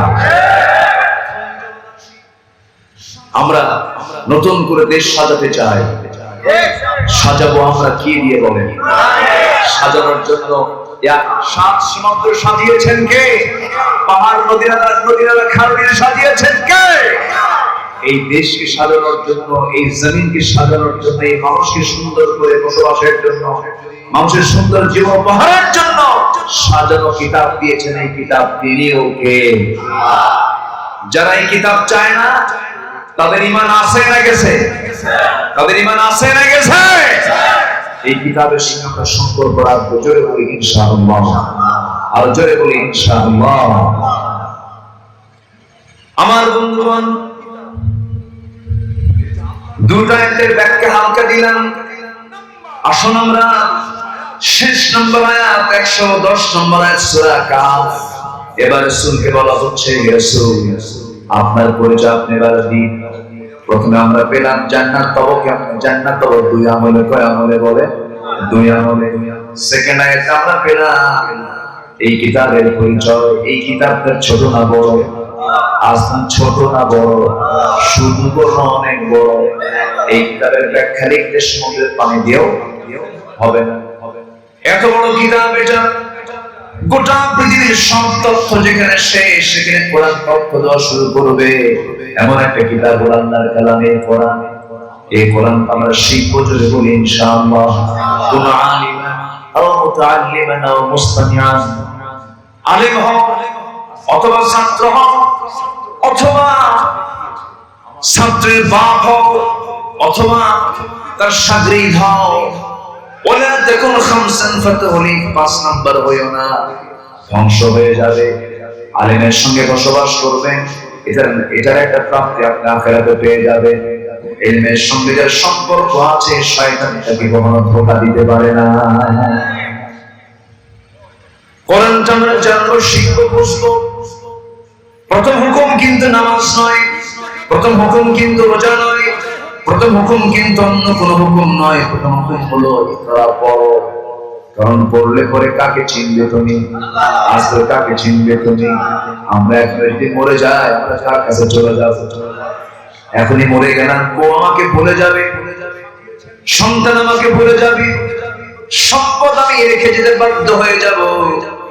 যেই সন্তানদের মুখে খাবার তুলে দেওয়ার জন্য, যেই বইয়ের মুখে হাসি ফোটানোর জন্য কত পরিশ্রম করেছে দিনরাত, আজকে মরে যাব। মরে যাওয়ার সঙ্গে সঙ্গে ভয়ে সামনে কাছে আসবে না স্ত্রী, সন্তানগুলো কান্নায় ছটফট করতে থাকবে। সন্তানরা সব মিলে লাশটা নিয়ে ঘর থেকে বের করে দিয়া জানাজা কাফন দাফন শেষ করে কবরে শোয়া দেবে। ওই যে কবরে শোয়া দিল, ওই যে গতকাল কুমিল্লা নোয়াখালীর দিকে গেছিলাম, একজন আমাকে স্মৃতিচারণ করে বলছে, হুজুর একটা লাশ দাফন করার জায়গা নাই, লাশের সঙ্গে কাফনের কাপড়ের সঙ্গে লিখিত দেওয়া হয়েছে, এই লাশটা হলো মুসলিমের লাশ, এই লাশটা যেখানে গিয়ে থামবে তাদের দায়িত্ব দেওয়া হলো কোন স্থান ফাঁকা পেলে পরে, কোন স্থলভাগ পেলে পরে, মাটি পেলে পরে দাফন দিয়ে দিবে। এমন কঠিন দৃশ্য। এখনই মরে যাব আমি, সব আমার পর হয়ে যাবে। জীবিত আছি, হাসি থাকবে, আনন্দ থাকবে, কান্না থাকবে, মহব্বত, মায়া, মমতা সবকিছু থেকে যাবে। মরে যাব, সব মাইনাস হয়ে যাবে। একটু হাসরের চিত্র ফেনীবাসী টের পেয়েছে, নোয়াখালীবাসী টের পেয়েছে। মারা গেছে, লাশ খবর দেওয়ার জায়গা না, 2 তারের উপরে পানি, 1 তালায় পানি, ভাবছে দোতলায় চলে যায়, দোতলাও পানি, 3 তালায় চলে যাওয়ার কোথায় যাবে?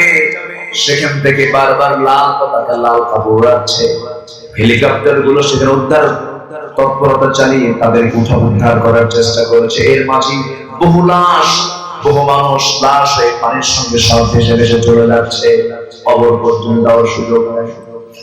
আমার বন্ধুগণ, এখনই কোনো বিপর্যয় চলে আসুক, মুসিবত চলে আসুক, কেউ আমার আপন নয়। দিন শেষে আমরা যদি খুঁজতে যাই, আমার আপন একমাত্র কেবলমাত্র তিনি আমার কে?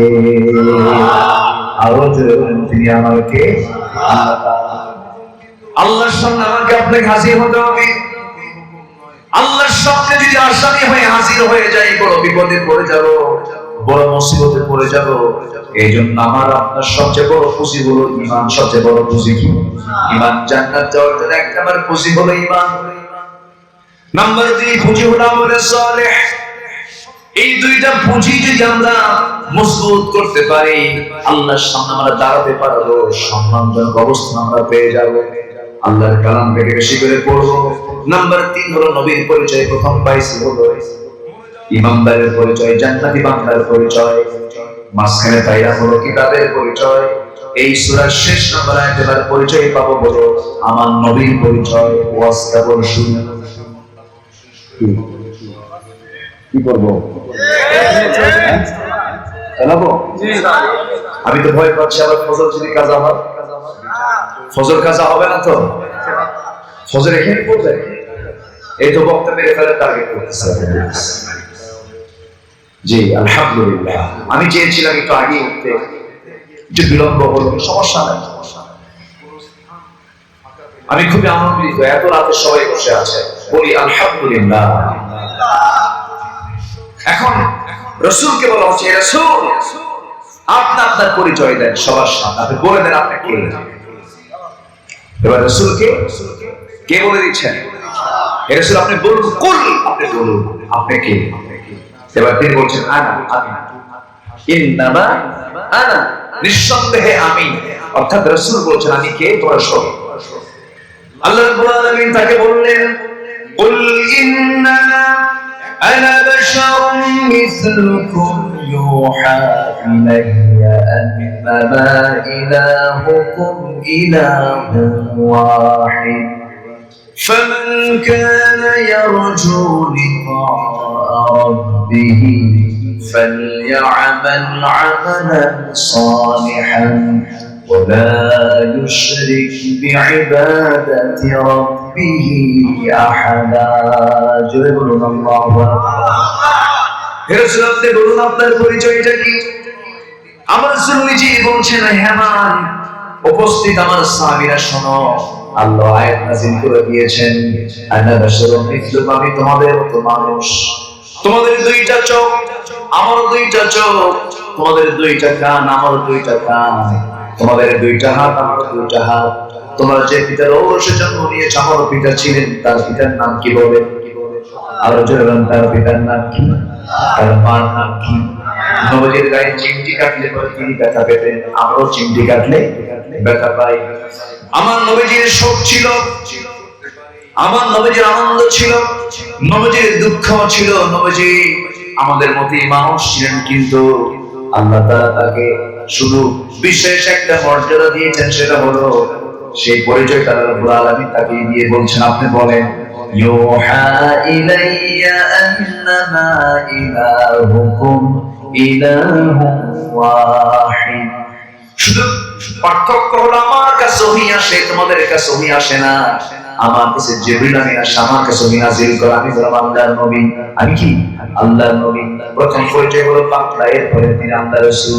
সুবহানাল্লাযী আসরা বিআবদিহি লাইলান মিনাল মাসজিদিল হারাম ইলাল মাসজিদিল আকসা আবদুহু ওয়া রাসূলুহু। প্রথম পরিচয় হলো তিনি বান্দা, এরপরে পরিচয় হলো তিনি রাসূল। সে রাসূল কখনো গায়েব হতে পারেন না। নবীর পরিচয় কোরআনের 8টা জায়গায় 8টা পরিচয় আমরা পেয়ে যাই। 8টা পয়েন্ট আমি তার পরিচয় সংক্ষিপ্ত করে তুলে ধরবো আয়াতের সঙ্গে সঙ্গে। রাসূল ফেরেশতা ছিলেন না মানুষ ছিলেন? আস্তে করে, ফেরেশতা ছিলেন না মানুষ ছিলেন? মানুষ হয়ে গুনাহমুক্ত জীবন একজন ব্যক্তি, তিনি হচ্ছেন মুহাম্মদ সাল্লাল্লাহু। ফেরেশতার গুনাহ, আস্তে করে, ফেরেশতার গুনাহ, মানুষের গুনাহ, কিন্তু আমার নবীর কোনো গুনাহ কি? ঠিক আছে না? আমার নবীজি মানুষ ছিলেন, কিন্তু কোন গুনাহ তার জীবনে স্পর্শ করে নাই, কোন গুনাহ তাকে তার জীবনে স্পর্শ করতে পারে নাই। নিষ্পাপ মাসুম বাচ্চার মতো আল্লাহ রাব্বুল আলামিন থেকে গুনাহ মুক্ত রেখে দিয়েছেন। কুল ইন্নামা আনা বাশারুম মিসলুকুম ইউহা ইলাইয়া আন্নামা ইলাহুকুম ইলাহুন ওয়াহিদ। তিনি ফেরেশতা ছিলেন না, তিনি মানুষ ছিলেন। বাশার, আনা বাশারু মিসলুকুম, বাশার মানে ফেরেশতা না মানুষ।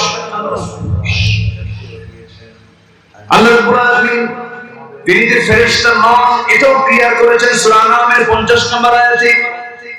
কুল লা আকুলু লাকুম ইনদি খাযাইনুল্লাহি ওয়া লা আ'লামুল গায়বা ওয়া লা আকুলু লাকুম ইন্নী মালাক। আমি তো ফেরেশতা নই, আমি মানুষ। আমি কি? মানুষ। তাহলে আমার রাসূল ফেরেশতা নন, তিনি মানুষ। ফেরেশতার সৃষ্টিগত দিক হলো মাটি না নূর?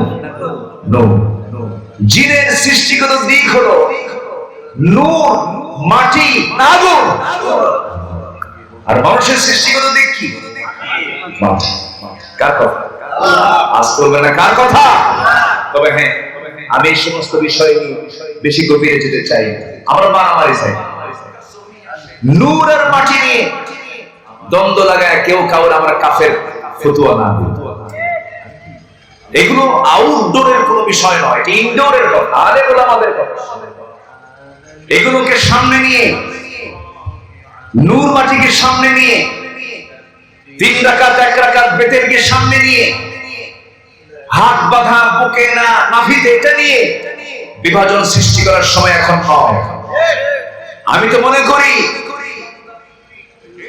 বিগত 200 বছরের ইতিহাস ঘাটলে গত 5 আগস্টের পরে যে ইতিহাস রচনা হয়েছে, এই সময় আলেমদের এক অনন্য সময় এসেছে। এখন সমস্ত মুসলমান এক হওয়ার দরকার আছে না নাই? রাজি আছেন কারা কারা? হাত উঁচু করে দেখা। কেউ তো স্লোগান দেয়।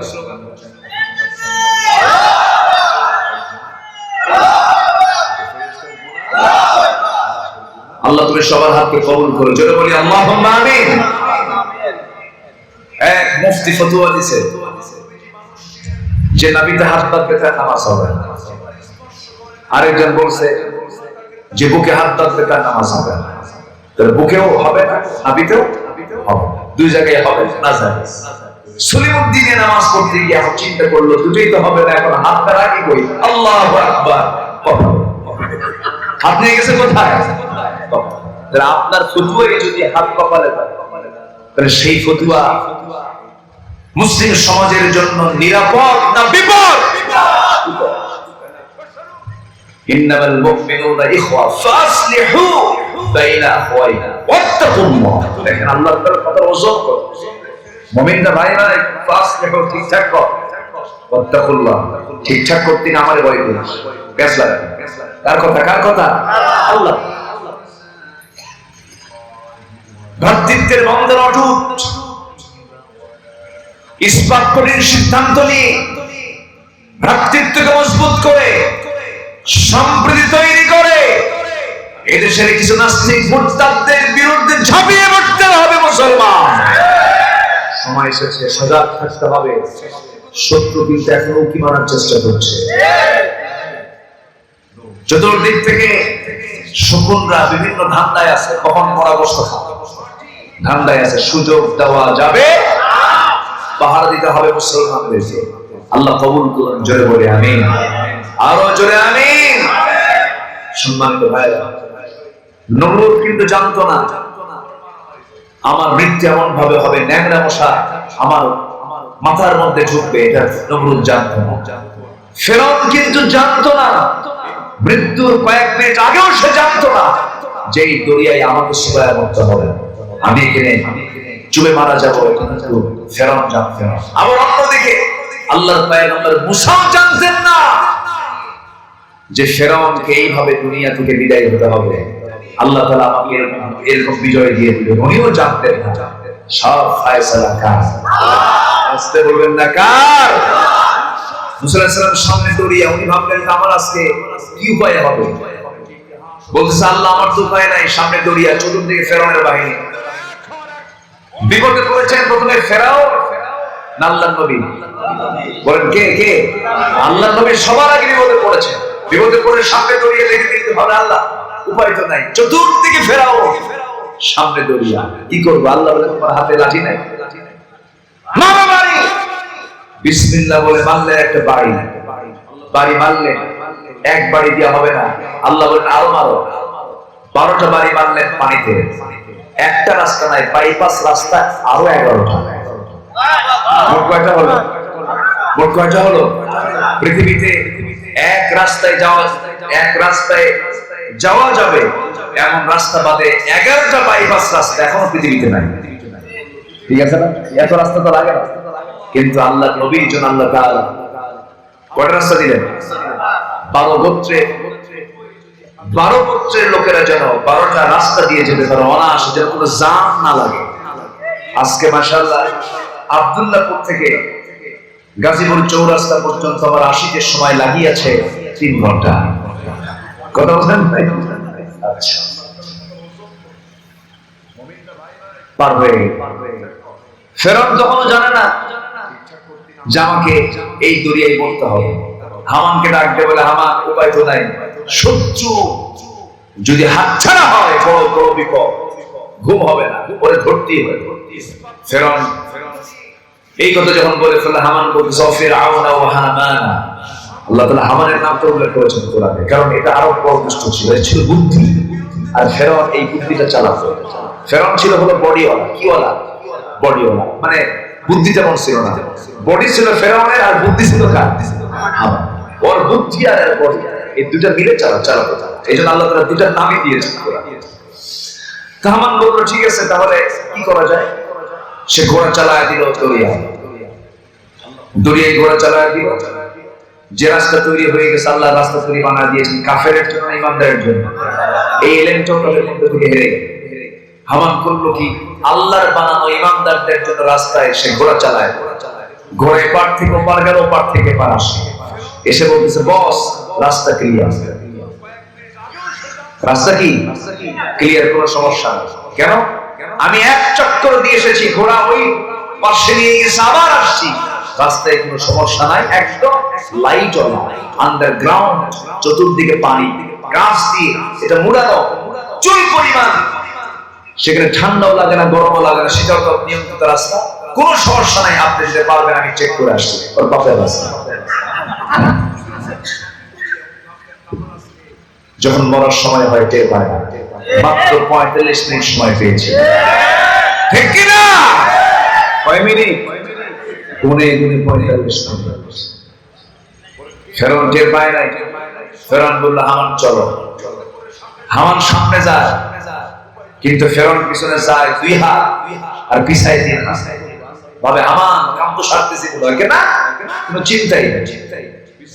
ঠিক মাঝখানে যখন চলে গেছে, আল্লাহ তো সব প্ল্যান করে রাখছে।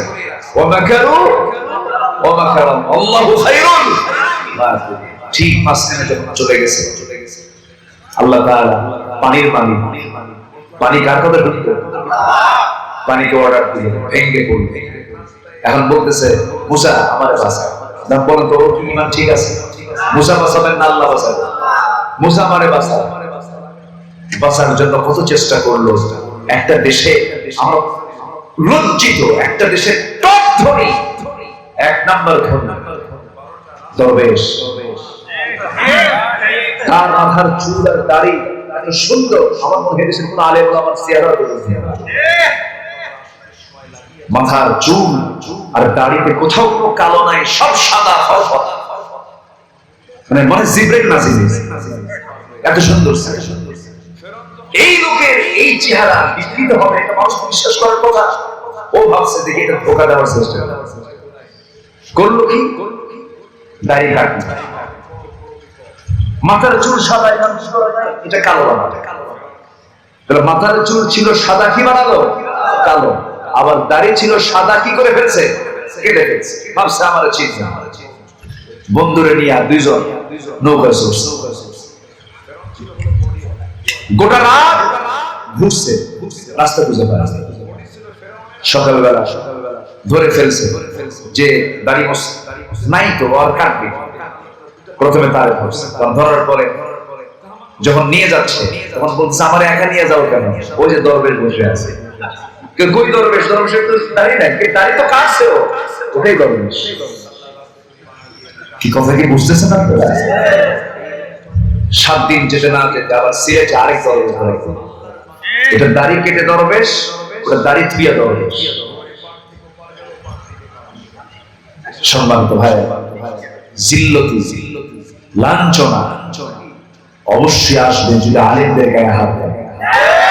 ইসলামকে নিয়ে যদি ষড়যন্ত্র করো, ফেরাউনদের পরিণতি তোমাদেরকে বহন করতে হবে। এই যুগটা সাক্ষ্য বহন করে চলছে, কিয়ামত পর্যন্ত চলতেই থাকবে। সম্মানিত ভাই, মন তো চাচ্ছে কথা বলি, সময় তো চলে যাচ্ছে, কাটা ঘড়ির কাটা ঘুরতেছে। আলোচনার ইতিহাসটা আমি জানতে চাচ্ছি। আমার নবীজি মানুষ ছিলেন না ফেরেশতা ছিলেন? তাহলে যদি কেউ রাসূলকে ফেরেশতা মনে করে, তার ঈমানের সমস্যা আছে না নাই? আমার নবীজি মানুষ ছিলেন। এখন প্রশ্ন হলো, মানুষের দাম বেশি না ফেরেশতার দাম বেশি? বলেন কার দাম বেশি? উসজুদু লিআদম, হে ফেরেশতারা তোমরা আমার মাটি দিয়ে তৈরি করা আদমকে তোমার সম্মান সেজদা দিয়ে দাও। মানুষের দামটা আল্লাহ কোরআনে বাড়ায়া দিয়েছেন, সম্মানটা বাড়ায়া দিয়েছেন, কিন্তু মানুষ তার সেই সম্মানকে যদি অক্ষুণ্ণ রাখতে চায়, যদি এটাকে যদি টিকে রাখতে চায়, সত্য হলো গুনাহ থেকে তার বাঁচতে হবে। ইনতাজতানিবু কাবাইরা মা তুনহাউনা আনহু নুকাফির আনকুম সাইয়্যাতিকুম ওয়া নুদখিলকুম মুদখালান কারীমা। বড় বড় গুনাহ যদি ছেড়ে দিতে পারো, আমি আল্লাহ রাব্বুল আলামিন তোমাকে সম্মানজনক জান্নাত দিয়ে দেব। আমার বন্ধুগণ, লক্ষ লক্ষ টাকা দান 14 বার হজ করা, তাহাজ্জুদ নামাজ পড়া, হ্যাঁ এগুলো বরকতের কাজ, সওয়াবের কাজ, সমস্যা নেই। কিন্তু আপনি যদি বড় বড় গুনাহগুলোকে ছাড়তে না পারেন, এই সমস্ত কাজ দিয়ে আপনি জান্নাত পাবেন না। কবিরা গুনাহগুলো ছেড়ে দিতে হবে। বড় বড় কবিরা গুনাহগুলো যদি ইমানদার করতে পারে না, আমার দেশে এমন হাসিব আছে ইয়াবার কারবার করে, আলহাস বদি, আলহাসকে বদি ধরছে তো, ধরলে ওটারও ধরছে। আমার বন্ধুগণ, এই জন্য বলি, আমি মানুষ, আমার এই সম্মানটাকে টিকে রাখার জন্য, আমার এই মর্যাদা টিকে রাখার জন্য মনুষ্যত্ব আমার মধ্যে আনতে হবে, ঈমানটা টিকে রাখতে হবে। তাহলে আমরা এক নম্বর পরিচয় পাইলাম, আমার রাসূল ফেরেশতা না মানুষ? তিনি মানুষ ছিলেন, তিনি ফেরেশতা ছিলেন না। তিনি হলেন আল্লাহর দূত। আল্লাহর পক্ষ থেকে আল্লাহ তাকে রাসূল করে পাঠিয়েছেন। ইয়া আইয়ুহার রাসূল বাল্লিগ মা উনজিলা ইলাইকা মির রাব্বিক ওয়া ইন লাম তাফআল ফামা বাল্লাগতা রিসালাতাহু ওয়াল্লাহু ইয়াসিমুকা মিনান নাস ইন্নাল্লাহা লা ইয়াহদিল কওমাল কাফিরিন। সূরা মায়দা 67 নম্বর আয়াত। হে রাসূল, আমি আপনার কাছে যা কিছু দিয়েছি সব পৌঁছায় দেন। আপনি দূত, আমি আপনাকে রাসূল করে দুনিয়াতে পাঠিয়ে দিয়েছি, তা যদি না করেন, আল্লাহ তাআলা তাকে খবর দিয়ে কথাটা বলেছেন। আমার বন্ধুগণ, নাম্বার 4 হলো তিনি হলেন আল্লাহর রাসূল এবং শেষ নবী। তারপরে কোন নবী আসবে, তারপরে নবীকে বিশ্বাস করার মতো ভণ্ড কিছু লোক আমার দেশে আছে না নাই? তাদের ব্যবসা বাণিজ্য আছে না, তাদের পণ্য সামগ্রী আছে না নাই? তারা আমাদের বন্ধু না দুশমন? দুশমন গুলো খুঁজে চেনার দরকার আছে না নাই? আছে। শুধু আমি আপনার জন্য কথা বলছি না, আপনারা যারা বসে আছেন প্রযুক্তির কল্যাণে গোটা দুনিয়া আগামীকালকে লক্ষ লক্ষ মানুষের কাছে আলোচনা গুলো চলে যাবে। একটু বসেন, আমাকে কথা বলার একটু সুযোগ করে দেন, কথাগুলো যেন সবার কানে কানে চলে যায়। আমার নবী যে শেষ নবী ছিলেন, আমার নবীর পরে কোন নবী আছে এটা যদি বিশ্বাস করে তার ঈমান আছে না গেছে? ঈমান চলে গেছে। গোলাম আহমদ কাদিয়ানী নামে একটা ভণ্ড নবুয়তের দাবিদার আর কিছু উম্মত, ভণ্ড উম্মত আমার দেশে আছে না নাই? তাদের কার্যক্রম আছে, তাদের বানানো মসজিদ নাম দিয়েছে, তারা মসজিদ করা যাবে না, উপাসনালয়। মসজিদ মুসলমানদের একমাত্র সেজদার জায়গা। আল্লাহ তাআলা তার পরিচয় দিতে নিয়ে নবীর পরিচয় দিতে সূরা আহজাবের 40 নম্বর আয়াতে বলছেন, মা কানা মুহাম্মাদুন আবা আহাদিন মির রিজালিকুম ওয়ালাকিন রাসূলুল্লাহি ওয়া খাতামান নাবিয়্যিন وَكَانَ اللَّهُ بِكُلِّ شَيْءٍ عَلِيمًا। তোমাদের নবী প্রাপ্তবয়স্ক কোন পুরুষের তিনি পিতা নন। আল্লাহ তাআলা তাকে 4টা ছেলে দিয়েছিলেন, শিশু সন্তান দান করেছিলেন, 4টা ছেলে শিশু, কিন্তু প্রাপ্তবয়স্ক ছেলে সন্তান তার ছিল না। সবগুলো 7 বছর, 2 বছর, 3 বছর দুনিয়া থেকে বিদায় হয়ে গেছে। সন্তান 4 জন দিয়েছিলেন, ছেলের সন্তান আল্লাহ তাআলা তাকে। কিন্তু কেউ 2 বছরে জন্ম নিয়ে 7 বছর পর্যন্ত কাসেম রাদিয়াল্লাহু জীবিত ছিলেন, সব দুনিয়া থেকে বিদায় হয়ে গেল। নবীজির চোখে একটু পানি জমা হয়ে গেল। কাসেম যখন দুনিয়া থেকে বিদায় নিলেন, আম্মা জান খাদিজা রাদিয়াল্লাহু তাআলা আনহা তিনি কাঁদতেছেন। রাসূল বলেন, খাদিজা তোমার সন্তান চলে গেল, তোমার কষ্ট হচ্ছে নাকি? তিনি বলছেন, ইয়া রাসূলুল্লাহ, আমার সন্তান কিন্তু বান্দা তো আল্লাহ। যেরকম সুবহানাল্লাহ। আমার ভাই, আমার নবীজি ছেলের সন্তানের পিতা ছিলেন না, প্রাপ্তবয়স্ক কোন ছেলের সন্তান তার ছিল না, শুধু 4টা মেয়ের সন্তান তার ছিল। আমার বন্ধুগণ, রাসূলকে ছেলের সন্তান দিয়েছিলেন, ছোট অবস্থায় দুনিয়া থেকে বিদায় করে দিয়েছেন আল্লাহ তাআলা। কেউ বড় হওয়ার সুযোগ পায় নাই। কিন্তু এইদিকে কাফের মুশরিকরা এটাকেও দোষ মনে করে বলল, মুহাম্মদ মে কেমন নবী, তোমার আল্লাহ তোমার একটা সন্তান নিয়ে যায়, ছেলের সন্তান নিয়ে যায়, তুমি লেজ কাটা নিয়ে বংশ। নাউযুবিল্লাহ, নাউযুবিল্লাহ। আমার বন্ধুগণ, নবীজির বিরুদ্ধে এমন কথা যখন বলা হলো, আমার নবীটা কে, তার মর্যাদা কি, তার ব্যক্তিত্ব কি, আমার নবীর বিরুদ্ধে এমন কথা আমার আল্লাহর সহ্য হলো না। পুরোপুরি 3টা আয়াত সংবলিত একটা কমপ্লিট আয়াত নবীর সামনে নাযিল করে দিলেন। আল্লাহ তাআলা নিজে বলছেন, রাসূল আপনাকে তারা বলতেছে লেস কাটা, আমি আপনাকে বলে দিচ্ছি, ইন্না আ'তাইনাকাল কাউসার ফাসাল্লি লিরাব্বিকা ওয়ানহার ইন্না শানিআকা হুয়াল আবতার। আমি আপনাকে হাউজে কাউসার দান করেছি, সালাত আদায় করুন, কুরবানি করুন। আপনাকে যারা বলে লেস কাটা, তারাই হলো লেস কাটা। আমার রাসূলকে গালি দিয়েছে আবু লাহাব, আল্লাহ আবু লাহাবের বিরুদ্ধে তার নাম দিয়ে একটা সূরা নাযিল করেছেন। আল্লাহু আকবার বলেন।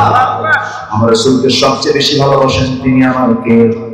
আজ তো বলেন তিনি আমার কে? সব নবীকে কোরআন নাযিল হলো যে নবীর উপরে, সেই নবীকে আল্লাহ তাআলা কোথাও ডাক দিয়ে তাকে নাম ধরে ডাক দিয়েছেন কোনো একটা আয়াত খুঁজে পাবেন না। কিন্তু এই কোরআনের মধ্যে বাকি অনেক নবীর নাম আল্লাহ তাআলা নিয়েছেন, নাম সম্বোধন করে নিয়েছেন, নামটা ধরে রেখেছেন। ইয়া আদম উসকুন আনতা যাওজুকাল জান্নাহ, ইয়া ইব্রাহিম ওমা তিলকা বিয়ামিনিকা ইয়া মূসা। কিন্তু আল্লাহ তাআলা আমার নবীকে কি সম্মান দিয়েছেন একটা জায়গা আপনি বলতে পারবেন না। তাকে বলা হয়েছে ইয়া মুহাম্মদ, ইয়া আহমদ, কোথাও পাবেন না। বলা হয়েছে ইয়া আইয়ুহান নবী, ইয়া আইয়ুহার রাসূল, ইয়া আইয়ুহাল মুযাম্মিল, ইয়া আইয়ুহাল মুদাথথির, ইয়া আইয়ুহার রাসূল, ইয়া আইয়ুহান নবী। কোথাও আল্লাহ তাআলা তার নামটা ধরে ডাকেন নাই। কেন ডাকেন নাই? সম্মান দিয়েছেন, মর্যাদা দিয়েছেন। এত সম্মান মর্যাদা পৃথিবীর কাউকে দেওয়া হয় নাই। তিনি হচ্ছেন আমার নবী মুহাম্মদ সাল্লাল্লাহু আলাইহি ওয়াসাল্লাম।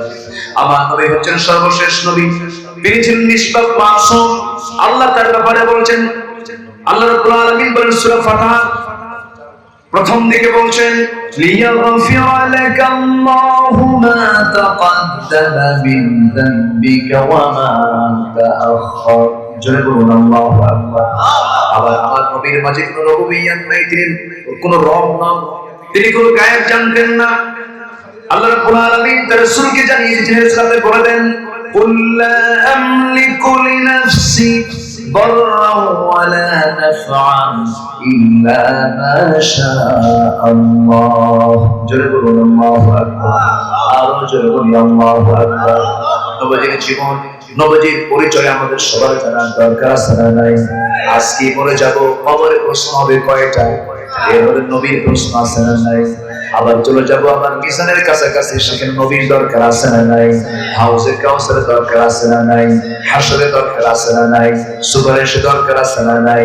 অতএব সবার আগে আল্লাহর পরিচয় নাম্বার 2 হলো নবীর পরিচয়। আমরা জানবো, জোরে বলি ইনশাআল্লাহ।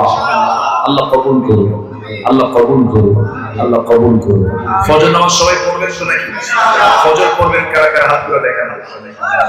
জোরে বলি ইয়া আল্লাহ, আরো জোরে ইয়া আল্লাহ। আমাদেরকে 5 ওয়াক্ত সালাত আদায় করার তৌফিক তুমি আল্লাহ দিয়া দাও। জোরে বলি আমিন, আরো জোরে আমিন।